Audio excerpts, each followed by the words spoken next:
Hey there, folks. I'm Matt Hansen. And I'm John Johnson.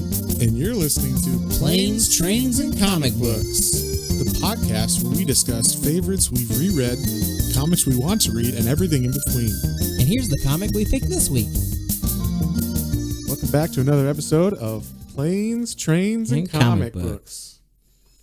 All right. So we read, this week we read We3, which is a comic from the early 2000s by Grant Morrison and Frank Quitely. So that team in particular, I know what they did. They did, we were talking about this earlier before the podcast of what stuff John has read by Grant Morrison. They did All-Star Superman. Oh, that's why the art did look familiar. Yeah. Okay. It's very pretty. So this time it was a book called We3, which is basically, and I told John this when I was telling him we should read it, was Homeward Bound meets the Terminator. So you juxtapose those two things and you get an awesome, touching book about two doggies.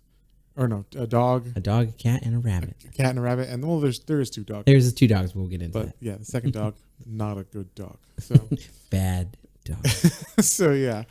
So we'll kind of tell the story of this. It's basically there's three animals, a dog, a cat, and a rabbit, that have been transformed into like bioweapons, like mech bioweapons. So they have little tank shells basically on them that are little bodysuits that they wear. Like mech suits. Almost. Mech suits, yeah, for animals that like specialize in whatever they normally do. So like the cat's is stealth, and it can shoot like razors out of its claws. And then the dog's like a mini tank. The rabbit's kind of like your. He's the guy. He's like the heavy. He's got bombs and like he's like the little heavy. That's right. Artillery guy. And he said he had poison gas too. Yeah. So he can like come in underneath everything and kind of like drop bombs and mines and stuff. Which he literally poops out. How clever. And it's adorable. It is. And they look like little round mines too. So they're like, yeah, they look like little rabbit poops, which is funny.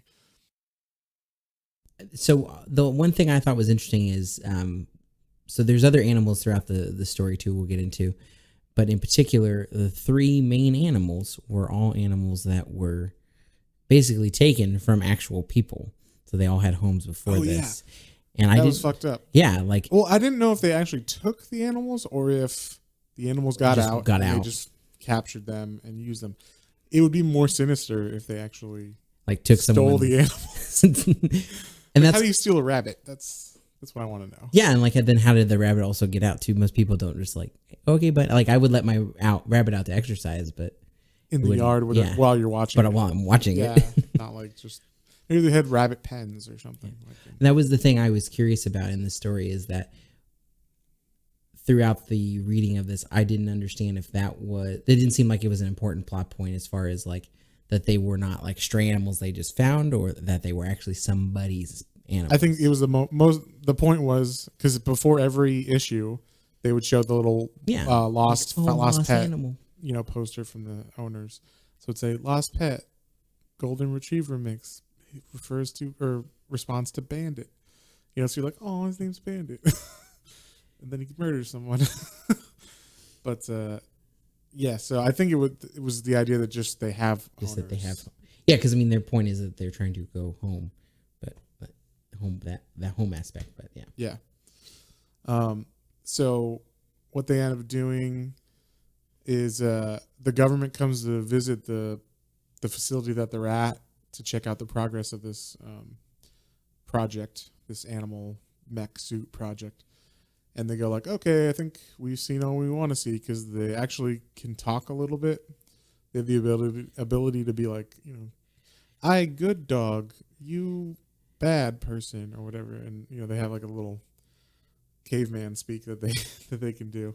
And the government's like, what the fuck? Why would you? They're trained killing machines. Why would you also give them the ability to talk? Yeah. So they're freaked out by that. So they're like, all right, we're good. We're just going to decommission these and move to the next phase or whatever. They just wanted them for that, just to test it out. And these, I guess they'd been around for longer than they were supposed to be anyway. So once they got all the test data that they needed, they just were like, okay, we're good to get rid of them. But the scientist that's been working with them, I don't remember her name. Roseanne Barry. Dr. Roseanne Barry. She's like, what? Like, this is like, these are real animals. We can't just kill them. You know, she has feelings for them because she's worked with them since, you know, I don't know. All of a sudden she's got a heart for them, even though she's been turning them into testing on them, test robots, whatever. But, you know, I don't know. Maybe she got to, you know, just the idea that they're just going to be killed is, you know, it's hitting her hard. So she decides that, like, I guess every time she's done with them, she has to hit like enter on the computer to save the password for locking down the animals at night or whatever. And she doesn't push that. And then she puts like the syringes that you're supposed to give them to sedate them, that the night crew, I guess, sedates them with. She takes that, or she puts them there like normal, but then the lady who goes to sedate them doesn't realize they're not locked up. And then they jump out of her and the cat kills her. And then they're like, well, fuck it, let's escape, you know? So they all three run out of the building and escape. And then it's like, oh, government's got to capture these animals, you know? And they're just like, where are we going to go? And the dog's like, home. We got to go home. We go home. Yeah, we go home. And it's cute. They all call each other 1, 2, and 3 for 1, the dog, 2, the cat, and 3, the bunny. Yeah. So the dog would be like, 1, go home. 2, come with to home. Yeah, come with to home. And yeah, so it's interesting the way that they do that. And then, you know, the rest of the book is just them trying to get home and trying to avoid the government. Yeah, they're on the run from the government. And the government's like, fuck, we just released like mech animals, which the public isn't going to be down with animal testing like that. And they're going to kill people too on accident or on purpose. So yeah, that's basically the story of it, is them trying to get home. In the meantime, the government's trying to track them down. So what do you think about the whole book, John? Like the intro and all that, it was pretty violent. Oh yeah, no, it didn't pull any punches. Like literally, you start it and there's a guy like jogging on a treadmill or something, and then he hears something outside. So then it goes to a bigger picture, and he goes to grab some like Uzi guns off of his little desk and starts firing through a door. And then he kicks through the door like, okay, I got whoever was there. And then he's like, what? Because you're not seeing what they are yet. And then it's just a fury of bullets through this guy, and he becomes like ground beef basically. Yeah, like Swiss cheese. Just actually, the panel is really interesting. It's like a whole page spread, and it's the guy in quotation marks flying backwards, but all the bullets are like straight in front of you as the reader. So it's kind of like the Matrix, where where the bullets are like front and center, and then you have to look past them to see the body of the man that is now Swiss cheese and gross blood and everything all over the place. Yeah, no, there was lots of blood and gore, but pretty blood and gore. Yeah, this is very vivid. Yeah, I like the art in it. Yeah, I mean Frank Wiley. And when you said the All-Star Superman, I was like, oh, that's right, that's why, because that's one of the most beautiful comics I've ever read, and it makes sense. All of it. This is it was a little darker and grittier because of the story, but it was very pretty. Yeah, the art was beautiful. Yeah, it was very, very well done, both in writing and in art. So, and then also about the art, it was very like, oh, we can do digital stuff. You know, like the way it was done was very like, hey, this is a new medium where we can do comics digitally and draw digitally and set up the panels digitally. So let's do some interesting, weird, crazy stuff. Like that was obviously Matrix inspired, I assume. The bullets are coming through. Yeah. But then like there was panels where we were speaking about earlier where like there would be like 6 panels kind of floating in space, like doorways kind of. And in the doorway was what was going on in the comic book. And then outside it was kind of like they're floating in a 4th dimension. And you would see the cat come into one of those doors, attack the person that's in that door, then flip through into the 4th dimension, into the next door, and attack the next person. It was like a weird, but a very cool like way of showing motion in the panels, between the panels too. It was almost cinematic. Yeah, it was like basically where the cat's going in between the panels is like normally on a page there's the space between the panels and you just put that in your mind. So this just kind of showed that little fourth dimension world outside of the panel grids, which I thought was cool. It was kind of interesting. There were some other panels I really liked. It was kind of similar. It was a whole page of like a big action sequence. And then in those pages, there were a bunch of little boxes of very specific things happening. Like the dog attacked some kind of truck. And as he's going through the truck attacking people, like one panel's like somebody getting their arm bitten off. And then the other one's like a chewed off ear. And claws on the face or whatever. Yeah. Like it was really cool to have all of those distinct. It was like probably like 8 or 10 boxes of him hurting Peter, the different people on one big panel of the actual truck, is what that he's going into. So that was really cool. Yeah. Yeah. It was a very creative and ingenious way of doing it. I mean, I think a lot of creators at the time were experimenting with different ways of doing panel layouts just because it was digital now. And this one specifically, probably because it was like, oh, it's like a kind of techie story. Like let's go above and beyond. But yeah, the coloring was very, modern. Everything was really modern about it. But yeah, so what else you got on there? He took some notes. So what we got some notes for, John? Well, I thought it was cool.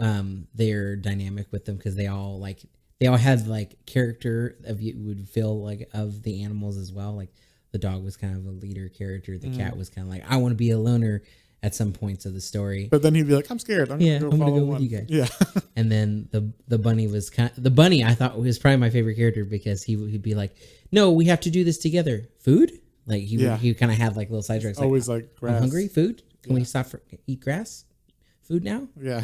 And then also my tail. My tail is broken. Oh, my tail. Fix my tail, please. Yeah. And that's what gets them actually. And they have this big epic battle with the military.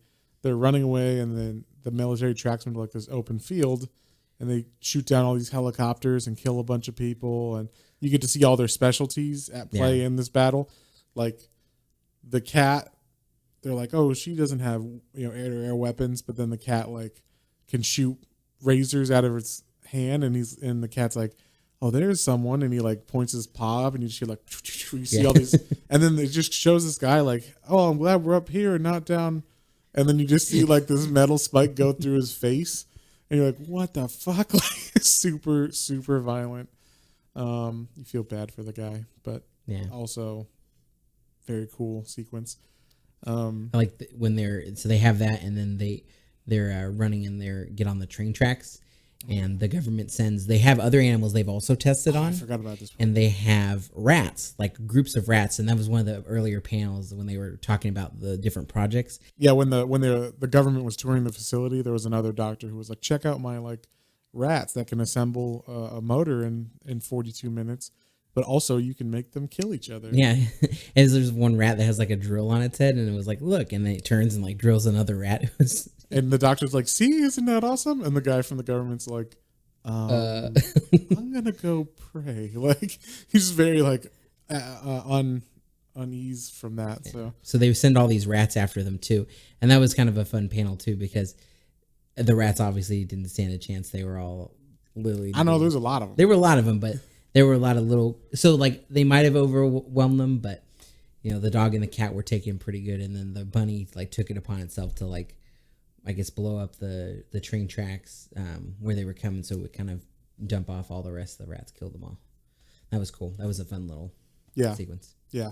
So then they run through the field. And that's right. They run through the field. Then what happens is the bunny loses his tail. Somewhere gets damaged. I think with the train, maybe? I think the train, yeah. And then, so the bunny's kind of like distracted the whole rest of the time. He's like, I don't know what to do because his tail's bothering him and he's kind of like one brained. Like he doesn't quite know how to not focus on one thing at a time. So he'll fight, but then right afterwards he's like, my tail broke. And so he finds this, I guess he went down to a road and found this like father or like stopped this car and father and son came out. And so the dad's like, get away or whatever. And he had a kid and the dog was freaking out that they had. And then the guy ends up shooting because he was a hunter. So he had like rifle. He shoots the rabbit in the head, but it doesn't kill it. I guess it looked like it just Maybe broke just the little robot like thing that was on top of its head. Yeah. But that also, like made it bleed. Yeah, and so then it couldn't talk anymore. Yeah, then it was just like when it's little bubbles. It didn't really know what it was doing, but then it looked more mad. And then another thing that was really crazy was when, like later on, because this was only 3 issues long, so it was pretty fast. I mean, you could read it in 20 minutes. It's fast. There's not like any giant pieces that you're gonna miss or anything. If you could read this like while doing other stuff too. Generally, some of the panel layouts were like, oh, I have to pay attention to this, but for the most part, you could get it.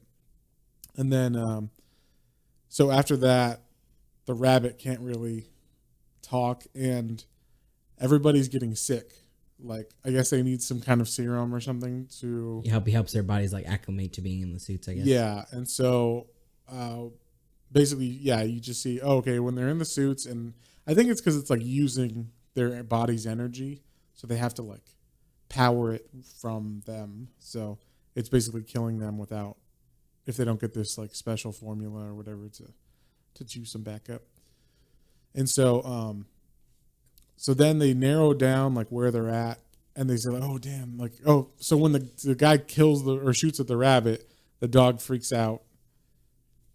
Number one, like our dog freaks out and kills the guy and the dog, right? And the kid and the dog. I don't think he kills the kid. They said the kid was found 100 meters away. Yeah. But the dad dies and their dog dies. And so now the government's like, fuck, they killed someone who's a civilian. And that scene was sad because he kills him, and then afterwards he's like, oh, bad dog. Yeah. I should not have done that, basically. Yeah, the dog's like, I feel bad. I am dog, and I killed man, and I'm bad dog. And you're like, oh, man. This book really gets you in the feels. Yeah.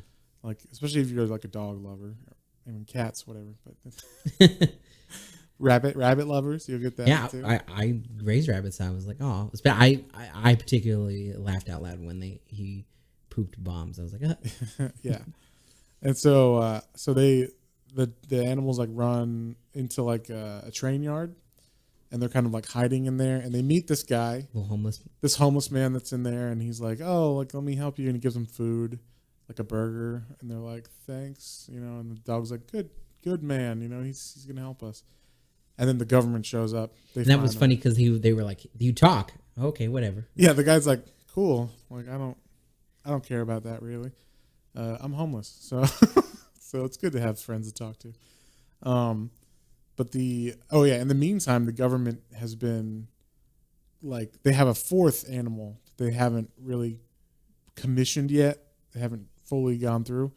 It hasn't been fully trained, and apparently it's called number 4, and it's like this gigantic mastiff that's in a mech suit. So it's like, a 200+ pound dog that's in this big suit. And the suit is huge. Yeah. It looks like a giant gorilla body. Yeah. And like a big. Yeah. So, and it's supposed to be like the ultimate weapon or whatever. And so, as opposed to our animals who are like, they work together as a team. Yeah, they're all specialized, but they work together as a team. So the government finds them in this train station area, or this train yard, and they release the mastiff. Well, they try to use the doctor first because they're like, that's right. Hey, they keep the doctor basically in like Dr. Barry. Yeah, Dr. Barry from the beginning that actually was like, didn't want them to die. They found out that she's the one who didn't put the code, so they keep her captive, and they're like, we're going to keep you around just in case we need you to help corral them. And so when they find out that they're at that train place, they're like, hey, come with us. You're going to get, they're going to see you, and they're going to come to you and get you taken care of. So she gets there, and she's trying to call them out, and the dog comes, number 1, and she comes to number 1, and she's got, I don't know if she has something in her hand, like, I don't know, to coax it or whatever. He comes up. I don't remember. But then the military guys have like laser sights on his head, and they're like, okay, we got a shot. And then she jumps she moves herself up in the way to take the hit. Take the bullets, yeah, so she dies.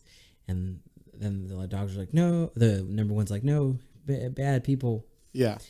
And then that's when they release 4. Right. So they're like, okay, we need number 4 out here. So like, but number 4 is too aggressive. They're like, oh, we don't, he hasn't finished his program. And he's super aggressive. Are you sure you want to release him? They're like, yeah, it's fine. What's the worst that could happen? So the first one to see or to hear it is like the dog goes back to where they're hiding, and then the rabbit disappears, and they're like, "Where's the rabbit?" And they go, and the rabbit's standing in front of the big mastiff, and then the mastiff just bites his head or whatever, right? Like it just. Yeah, like basically, yeah. Then he poops and like throws a bomb to like try to kill it, but that doesn't. Yeah, it doesn't kill it. And then right when the dog comes into attack, the dog has like a cannon on its back, and the mastiff just shoots that with his little laser. So then the dog doesn't have that to fight with, and they're like, "See, it's working out great." And they're like, "Where's that cat?" And they're like, "That's where they remind you, like, oh, they work best as a team." And then the cat comes and it claws the dog's eye, the mastiff's eyes out, which was super fucking. It was crazy. So funny. Yeah, it was just like, and then the mastiff can't see. And so they end up fighting, and then they push the mastiff through like a wall onto a freeway. I gathered from it. They didn't really show you where you were in regards to like the city. So this is the first time you see like it falls through, lands on a freeway, a car hits the mastiff, and then they're like, oh shit, it's in like civilian area, and like policemen show up and they're like trying to shoot at it and it's trying to kill them. But the dog, our dog, number 1, saves the policeman from the mastiff, and it's like, you go away, you bad dog, I save man or whatever, I'm good dog. And I guess there's like a fail safe inside the mastiff's head where if they say this word over a loudspeaker, which the word is Fido, it will just blow his head up. So that's what they do. They like take a helicopter ride over and they say Fido, and then his head explodes. And then it's done. And then the animals run away again, and they finally get through like they get away through like what's it called, the storm drain. Yeah, the storm drain. So they go through one of those. They end up in like a field where the storm drain just lets out water, and they see construction site and they go to there. And in the meantime, they also see helicopters chasing them. And the dog realizes as he gets to the construction site that his armor is falling off on his arm. And he goes, wait, coat, not dog or whatever, not number 1. And he realizes, oh, like we're wearing suits. And so the cat and him, like I assume they help each other take off all the armor. So now they're just regular looking, well, not regular looking, but they have like these like pins and metal, like screws. Patches of skin missing, hair missing. And so then they run away, and all the SWAT team that came was like, oh, it's just a bunch of armor. They got away, like they took off their armor somehow. And then you see this, it just cuts forward to this homeless guy, and he's got the homeless guy that was from before, and he's got a cat and a dog, and they have like little shave spots on them and stuff, but there's no metal on them anymore. I guess he took off all the metal. And then he's like sitting on some steps of a courthouse, and there's a bucket, for money. And I guess the head scientist of that place, who you saw before, but he was talking to Professor Barry. He seemed to have like, I'm sorry we have to do this, but that's what the government's saying we have to do. So he just seemed like a yes man, like we're gonna do what we're told. Sorry, sweetheart. Yeah. So he you see him because he stops at a newsstand, and there's the newspapers like the government has been exposed by him. That they're they've been testing on things, and like there are people that are going to be held accountable or something like that. So he picks up a paper and he walks by the courthouse, and he sees them, and he's like, oh, those are two fine looking animals or whatever. And he's like, do they need any extra care? And he's like, just love. And then he's like, any change would help though. And then he pulls out like $800 or whatever, like all his hundreds in his wallet, and just gives it to the guy. But he's also like zooms on his face, and he's like crying. And I was like, son of a bitch. Like, yeah, you're a good dog. So there's like multiple times when the rabbit gets killed by the mastiff. I was like, yeah, that part. Yeah, he was my favorite character. So. Yeah, that was sad. And then at the end when they have the dog, when the lady tells him, when Dr. Barry tells him that his name is Bandit. That was also. Oh, that's right. She says when she's trying to lure him for the government. She's like, "Oh, hi, number one, you're Bandit. Just so you know, your name is Bandit." And so then he knows, I have a name. She's like, "Now run." So yeah, he knows his name is Bandit. So, and that's how it ends. Just the animals on the court steps. I'm glad that they have somebody to be with. I was a little sad because they didn't go to their homes. Right. Because it was Bandit. I double checked. It was Bandit, Ginger is the cat, and then Pirate. Yeah, Pirate was adorable. Because he had one little patch over his eye. It was a really cute name. Yeah. So made it even sadder when he dies because you're like, no, Pirate. But yeah. So yeah, overall, great book. It's a fun little read. Yeah, fun read. This would be like a perfect book to give to someone who's like, you don't like comics or you never read one? Check this out. Beautiful art, great writing, touching story. It's 3 issues long. You don't have to spend an eternity reading it. And maybe not too young because it's a lot of blood. But yes, it's very violent. So, teens and up. Anybody who can watch an action movie, teens and up. But, yeah. What would you rate this one? I'd say an 8. I really enjoyed it. It was definitely up there. I would read it again just for fun. Like, just pick it up. Like, oh, that was a good story. And reread it. Yeah, this could be like a yearly read. Like, oh yeah, that was nice. It's like 3 issues long. I honestly, I want them to make like a cartoonized version of this story. That'd be amazing. That would be really cool. This is definitely something that needs to be made into a movie or something, because it is like a fast, easy story. You could totally adapt it for a movie. It's probably maybe what they were going for when they wrote it. I don't know. It has that feel. Like panels, some of the panels are very cinematic. Yeah, so, but either way, it should be made a new movie, and they should get a bunch of money for it because it's amazing. But yeah, I would give it, I'll give it a 7, just because, like we've done other ones. When you put them up there too high, it's a good read, but it's not like groundbreaking art. It's good art. It's good art. Writing. But it's not like groundbreaking, like for the medium of comics. This is where we're gonna have that thing back and forth because I tend to be like, oh, I like that. I like everything. That was great. Yeah, we'll get into. I like everything too, but how many Indiana Jones films are there? 3. Okay, there you go. There's 3 Indiana. There are Jones. 4. No, there's 3. That's for another time. That's not Indiana Jones, and it never will be. All right.